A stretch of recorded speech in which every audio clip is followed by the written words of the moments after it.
ఎందుకు గెలవడని సీతారామ శాస్త్రి గారు చెప్పారు.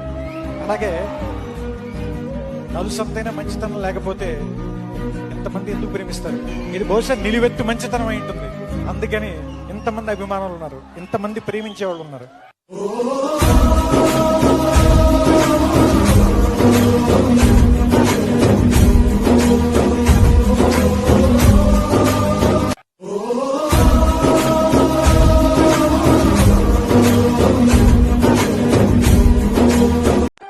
ఎవరున్నారు నా వెనక? మహామహులు ఉన్నారా? నన్ను నమ్మే నా జన సైనికులు నమ్మిన నా తల్లులు తప్ప ఎవరున్నారు నా వెంట? ఎందుకు నిలబడి ఉన్నావు? అరే నా దేశం బాగుండాలనే కదా, మన సమాజం బాగుండాలనే కదా, యువత భవిష్యత్తు బాగుండాలనే కదా నా తపన. ఏ రోజు కూడా ఎవరిని చేయి సాచి డబ్బులు అడగల, నిలబడి ఉన్నాం.